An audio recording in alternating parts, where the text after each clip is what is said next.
Hey, I'm Dan Perez, creator of Hypertrick School and Cinematic Martial Arts, and in this video I wanted to share a little bit about learning vertical kick tricks.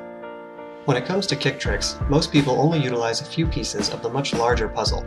They know about 540 kick, but not about the other versions of the same kick trick, which can make it much easier to learn. They know about the 360 kick, but not that it's only one of 12 different kick tricks which all have 360 degrees in air rotation. Most often, what people don't know about kick tricks is just how many more of them are out there waiting to be discovered. The usual arrangements of the popular kicks are but a tiny fraction of the vast array of arrangements which are possible when you have a clear understanding of vert kicking as a major category of tricking. That would include an awareness of position, takeoff, rotation, landing, and transitions, which are the footwork that goes into connecting kick tricks of all categories. To get to the point where you can build unique combinations, you'll need to first understand individual tricks, then two trick connections, and finally how to arrange them into longer sequences. It may not come as a surprise that kick tricks in the air can generally only be executed as well as when they're on the ground, so a clean kick trick is of course the result of good traditional martial arts foundation. What makes the in-air trick possible then is the ability to execute vertical spin without losing balance. That means for a given amount of rotation, you'll need to be able to do up to 180 degrees more than your goal to leave yourself time for a good kick, which of course you'll need to have practiced on the ground ahead of time. There is no magic tip for maintaining control over your balance during a vertical spin. Common instruction given to aspiring vert kick athletes is to keep your back straight, keep your chest up, keep your arms in, or spot your target, but the reality is that staying upright isn't always a voluntary choice.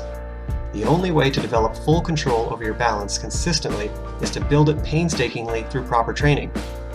Falling short of this requirement means the execution of your kick, as well as your control over your in-air rotation, are at the mercy of the luck of your draw. In other words, without being able to control your vertical spin, you can kiss consistency goodbye. So let's think for a moment about what proper training would entail. Once you've grabbed onto a few tricks, you'll need to practice putting them together to form two trick connections. These are where you forge the building materials you'll use later to assemble a longer combination. You should look for different ways to arrange your connections to keep yourself challenged at an appropriate level. This is also where you'll come to understand transitional footwork and develop that vital control over your balance which you need to learn more kick tricks down the line. As you become more proficient with each skill, you can expand your connections gradually, and at a certain point you'll develop the control to add complexity to each technique you've included in the process. For example, a transitional awareness allows you to continue the same kick trick in different formats in your combination. Another example might be a variation, in which you assemble two components which are on their own, separate kick tricks, to become a dynamic blend of both within the same jump, which is what a jackknife is. The big picture here is that kicking is more involved than just learn a 540 kick and a cheat 900 and then use those to set up your cool flips, which I know that's what the judges on Your Country's Got Talent are waiting to see. Vert kicking is a connoisseur's discipline, which carries a vast complexity and should be approached separately from inverts as its own challenge to take on. Learning this category of tricking requires strategy and finesse, and perhaps the most value is found in the increased control and awareness gained from practicing kick tricks. Many beginners and even tricking instructors overlook this powerful benefit to the learning process while first getting into tricking. My advice is to take the time to learn the terminology and to understand the transitions, because it's well worth the time and effort.